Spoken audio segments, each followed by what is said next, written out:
번역 사도신경으로 신앙 고백하겠습니다. 저는 전능하신 아버지 하나님 천지의 창조주를 믿습니다. 저는 그분의 유일하신 아들 우리 주 예수 그리스도를 믿습니다.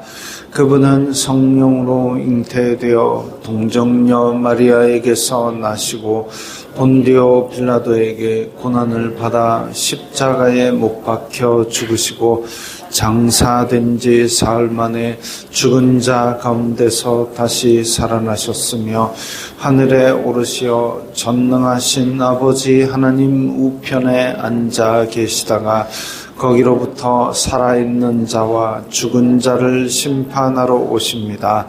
저는 성령을 믿으며 거룩한 공교회와 성도의 교제와 죄를 용서받는 것과 몸의 부활과 영생을 믿습니다. 아멘. 거룩하신 하나님 아버지 감사합니다. 간밤에도 편히 쉬게 해주시고 새벽에 기도하는 자리에 불러주시니 감사합니다. 이 시간 저희들 마음 중심으로 주님을 경외하게 하여 주시옵소서. 예수님 이름으로 기도드리옵나이다. 아멘. 찬송가 338장입니다.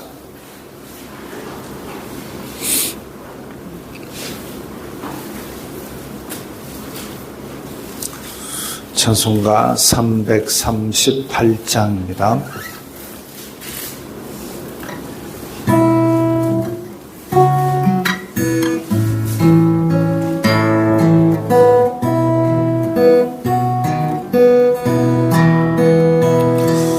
내 주를 가까이 하게 함은 십자가 짐 같은 고생이나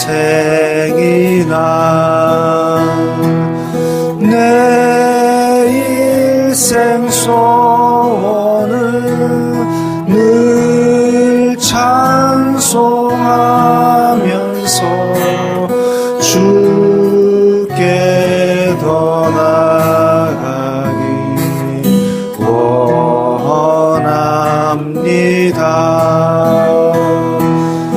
내 고생하는 것 옛 야곱이 돌베개 베고 잠 갔습니다.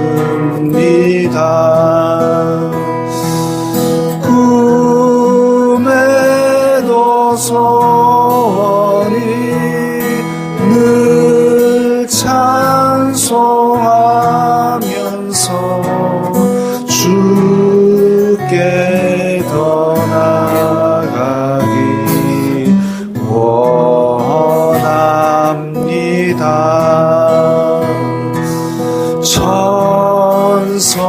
천성에 가는 길 험하여도 생명길 되나니 은혜로다. 천사 날 부르니 늘 찬송하면서 주께 더 나아가기 원합니다.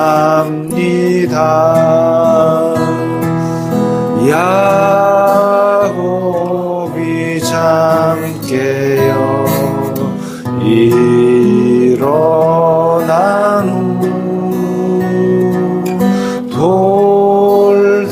돌단을 쌓은 것 본받아서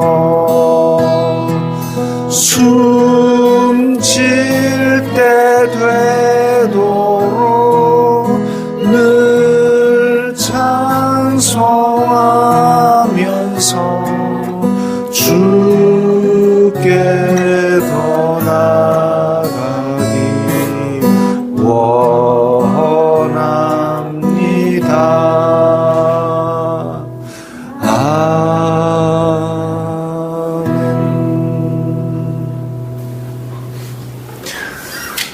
말씀은 마가복음 4장 21절부터 34절까지의 말씀입니다.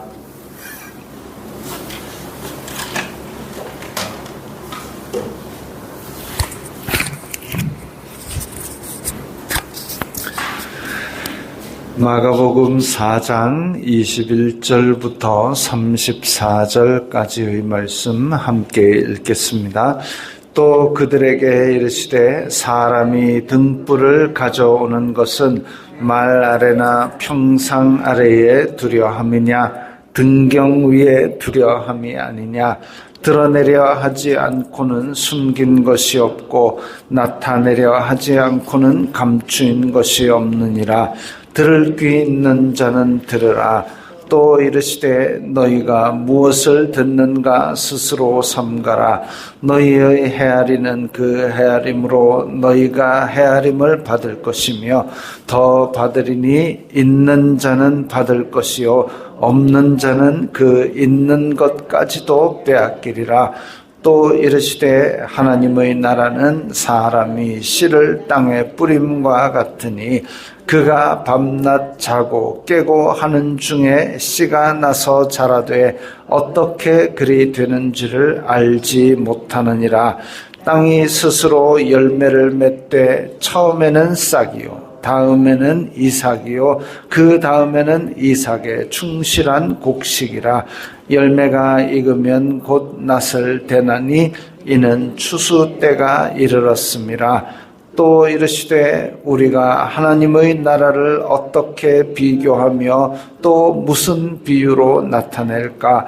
겨자씨 한 알과 같으니 땅에 심길 때는 땅 위의 모든 씨보다 작은 것이로되 심긴 후에는 자라서 모든 풀보다 커지며 큰 가지를 내나니 공중의 새들이 그 그늘에 깃들일 만큼 되느니라. 예수님께서 이러한 많은 비유로 그들이 알아들을 수 있는 대로 말씀을 가르치시되 비유가 아니면 말씀하지 아니하시고 다만 혼자 계실 때에 그 제자들에게 모든 것을 해석하시더라. 아멘.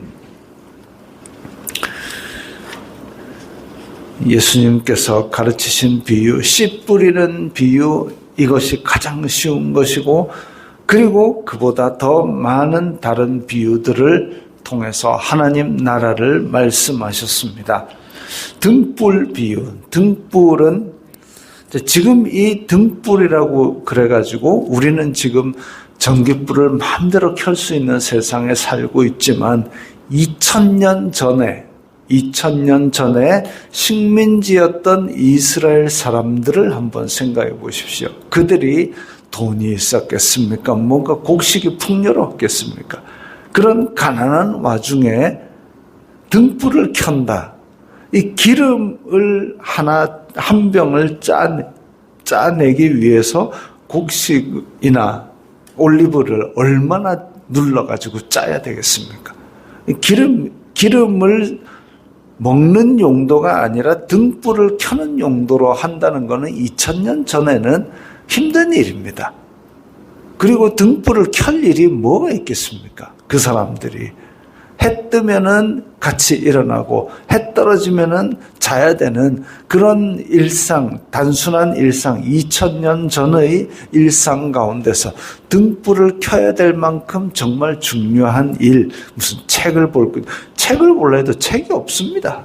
그때 당시에 무슨 인쇄술은 훨씬 더 1000년도 훨씬 더 후에 개발된 것이고 그 전에는 다 손으로 써야 되겠는데 그 손으로 쓴 두루마리 책을 집에서 갖고 있을 만큼 경제적 형편이 뛰어난 것도 아니고 등불을 켠다라는 것은 이 일반적인 모든 집에서는 가난하니까 이게 아주 중요한 일 아니면 켤 일이 없습니다. 근데 그 중요한 귀한 기름을 태워가지고 등불을 켜는데 그 평상 밑에 말은 그 우리 돛박 같은 그런 측정하는 도구인데 그런 밑에다 두려고 등불을 켜는 사람이 누가 있겠냐 이거죠. 등불은 귀할 때 켜고 한 번 켜면 그거 가지고 모든 사람이 다 달려들어서 그 불빛으로 할 수 있는 뭔가를 하는데, 근데 그걸 가지고 어디 참 밑에 구석대기에 빛도 안 들어오는 곳에 넣으려고 켜는 사람 아무도 없습니다. 그거죠. 복음은 귀한 겁니다. 복음은 귀한 건데 하나님께서 죄를 용서하신다는 이 귀한 복음을 높이 들어야지 이걸 어디 이렇게 다 숨기려고 그렇게 복음을 듣고 복음을 받은 사람이 있겠냐 이거죠. 어떤 사람이 그 얘기를 합니다. 부산 사람들한테 왜 경상도 말이 투박하잖아요. 부산 사람들한테 친절을 맛볼 방법은 국밥집을 물어보랍니다. 역에서 내려서 아무한테나 부산 사람한테 혹시 여기 국밥 맛있는 데 있습니까? 하면 너도 나도 다 국밥 맛있는 데를 알려준답니다. 친절하게 알려준답니다. 복음은 국밥보다 더 귀한 건데 국밥만큼의 대우도 안 했어야 되겠느냐 이거죠. 그겁니다. 등불을 가져오는 것은 복음의 빛은 이 높은 곳에 들어 올려서 다 비추도록 온 집을 비추도록 그리고 온 이 지경을 비추도록 그렇게 켜는 귀한 것인데 그런데 평상 아래에 두거나 말 아래에 두려 함이 아니다라는 겁니다. 들을 귀 있는 자는 들으라. 귀가 없는 사람은 모르겠지만 복음에 대해서는 다 열심히 간절한 마음을 가지고 받으라는 거죠. 또 이르시되 너희가 무엇을 듣는가 스스로 삼가라. 이게 지금 번역이 조금 애매하게 다르게 되어 있는데 내가 듣는 것에 주의를 기울이라 이런 뜻입니다.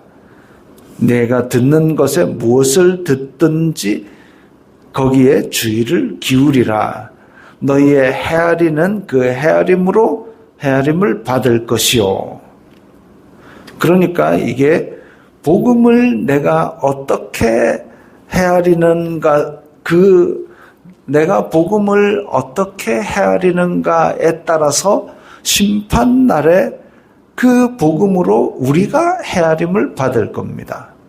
헤아리는 그 헤아림, 복음을 가지고 등불처럼 높이 들어서 비추는 것이 아니라 그걸 저 말 아래나 평상 아래에 두는 그런 일을 하게 되면 그 헤아림으로 우리가 헤아림을 받게 됩니다. 복음을 부끄러워하는 자는 예수님의 그 날에 우리도 부끄러움을, 그러니까 우리를 아는 것이 예수님께 부끄러움이 되어야 되겠습니까? 그래서 너희의 헤아리는 그 헤아림으로 너희가 헤아림을 받을 것이다. 있는 자는 받을 것이요 없는 자는 있는 것도 빼앗기리라. 있는 자, 복음을 듣고 그것을 소중하게 여기는 자는 받고 더 받고, 없는 자, 복음이 없는 자는 그 있는 것도 빼앗기리라. 우리 사도 바울을 한번 생각해 보십시오. 사도 바울은 예수님을 만났습니다. 사도들은 3년 동안 예수님과 동행을 했지만 바울은 동행한 적 없고 그야말로 예수님을 잠깐 만난 것 말고는 자기가 바리새인 때 배운 말씀밖에 없습니다. 그럼 예수님에 대한 얘기를 사도들을 통해서 전에 듣긴 들었겠지만 그 있는 것, 찔끔 있는 걸 가지고, 그걸 가지고 지금 그 초대교회를 온 지중해 주변에 팍팍팍 세우고 온 유럽에 복음을 전하고 다녔던 거지요. 바울은 있는 자는 받고 더 받고 엄청나게 어려움을, 방해를 겪지만 그걸 다 뚫고 다녔습니다. 없는 자, 복음이 없는 자, 지금 서기관과 바리새인들 한번 보십시오. 하나님을 알고는 있는데 복음을 거부하고 있습니다. 얘네들은 있는 것까지도 빼앗기리라. 그나마 잡고 있던 하나님의 율법과 말씀, 그것조차도 이제는 이 사람들에게 별 의미가 없어지는 겁니다. 또 이르시되 하나님의 나라는 사람이 씨를 땅에 뿌린 것 같으니 씨를 뿌려 놓으면 씨가 나서 자라되 어떻게 그렇게 자라는지 우리도 다 모릅니다. 현대 과학이 이렇게 발달돼서도 씨가 어떻게 나고 자라고 하는지 다 모릅니다. 그야말로 신비한 생명의 탄생이죠. 생명이 있는 씨앗이기 때문에 그 안에서 씨가 자라나는데 우리는 물 주고 이러면은 씨가 난다. 그건 알고 있지만 그 신비로운 생명의 잉태와 생명의 자라남 그건 알지 못하지만 스스로 열매를 맺고 싹이 나고 이삭이 이런 것들은 우리가 알 수도 없고 관여할 수도 없습니다. 복음이 그와 같지요. 복음은 하나님께서 우리에게 사명을 주사 선포하라고는 했지만 우리가 그 선포하고 복음을 뿌리는데 그 사람의 마음속에서 그게 어떻게 자라나고 어떻게 열매 맺는지 우리는 알 수가 없지만 성령님께서 그 마음에 신비롭게 역사하셔서 그래서 열매를 맺는 데까지 자라게 하십니다. 우리는 단지 뿌릴 뿐이고 자라고 열매 맺게 하시는 분은 하나님이시죠. 열매가 익으면 곧 낫을 대나니 이는 추수 때가 이르렀습니다. 이제 우리는 마지막 날, 역사의 마지막 날을 살고 있다는 그런 생각을 가지고 이 등불을 사람 앞에 비치게 만들어야 될 겁니다. 또 이르시되 우리가 하나님의 나라를 어떻게 비교하며 무슨 비유로 나타낼까? 하나님의 나라는 영적인 세계이고 신비한 세계이기 때문에 사람의 것으로 비유하고 나타내기가 어렵습니다. 딱 정확하게 이거다라는 그런 비유를 할 수 있는 것이 이 세상에는 없습니다. 왜냐하면 하나님의 나라는 이 세상의 것으로 표현될 수 있는 단순한 것이 아니기 때문에 그래서 그 중의 어떤 속성 이것은 예수님께서 이 비유로 말씀하시고 저런 속성은 또 저런 비유로 말씀하시고 하나님의 나라를 딱 한 개의 비유로 전부 다 통틀어 얘기할 수는 없으니까 이런 부분은 이런 비유 저런 속성은 저런 비유로 찔끔찔끔 말씀하실 수밖에 없습니다. 근데 오늘 여기에 겨자씨 한 알과 같으니 땅에 심길 때는 땅 위의 모든 씨보다 작은 것이로되 겨자씨는 굉장히 작습니다. 그게 볼펜으로 한번 꼭 찍은 것 같이 그렇게 작습니다. 근데 얘를 심어 놓으면 모든 풀보다 커져서 공중의 새들이 그늘에 깃들일 만큼 이게 겨자씨 여기 성경에서 이야기하는 겨자씨를 심으면 겨자씨가 풀처럼 자라나는데 풀이 자라면 얼마나 자라가지고 그 새들이 그 그늘에 깃들이겠습니까? 있을 수 없는 일입니다. 그런 겨자는 없습니다. 근데 여기서는 왜 이런 얘기를 했느냐? 하나님의 나라는 이와 같다는 거죠. 우리가 하나님의 나라를 위해서 뭔가 할 수 있는 것은 겨자씨같이 작은 일입니다. 그냥 복음의 말씀을 옆으로 전하는 것 아주 큰 수고나 대단한 일은 아니지만 겨자씨 같은 일이지만 그것이 어떻게 싹을 내고 어떻게 자라는지 알 수가 없지만 그 사람의 마음속에 성령님께서 그 복음을 자라게 하시면 공중의 새들이 그늘에 깃들일 만큼 그야말로 사람의 말로는 사람의 이치로는 설명할 수 없는 신비로운 큰 확장을 가져온다라는 거죠. 이게 하나님 나라다 이겁니다. 사도 바울은 예수님 믿는 사람을 잡아 죽이러 다니던 사람이었지 않습니까? 근데 그 가운데 겨자씨만한 예수님께서 야 네가 핍박하러 다니는 그게 내다. 그 한마디에 딱 듣고 사람이 꼬꾸라져가지고 그때부터는 전 지중해가를 돌아다니는 그런 복음의 전도자가 되었습니다. 그야말로 겨자씨 한 알이 공중의 새들이 다 깃들이는 그런 큰 풀이 되었죠.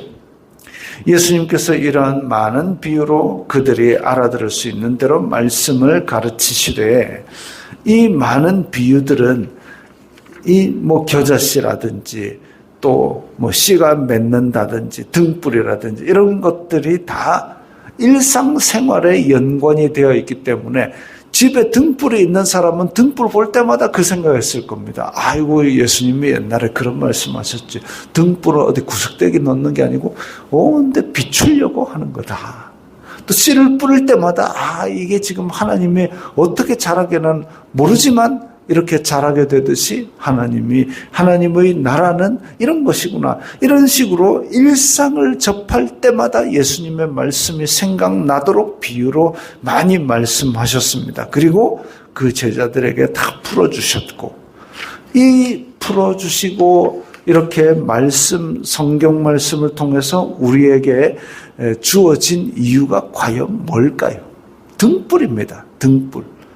그래서 이 등불을 귀하게 여기고 이 등불을 우리의 지경 안에 다 비추고 이렇게 할 때에 그 사람들의 마음속에 어떻게 자라는지 우리는 알 수 없지만 성령님께서 그 말씀이 그 가운데 자라게 하실 겁니다.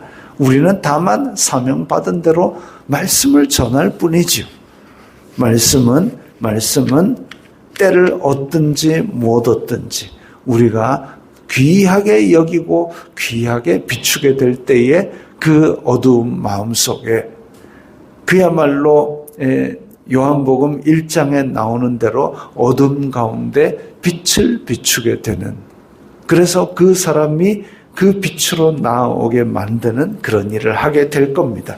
오늘도 때를 얻든지 못 얻든지 내가 이 말씀을 전해야지라는 마음을 가지게 되면 분명히 하나님께서 그 말씀을 들을 자를 보내어 주실 겁니다. 주기도문하겠습니다.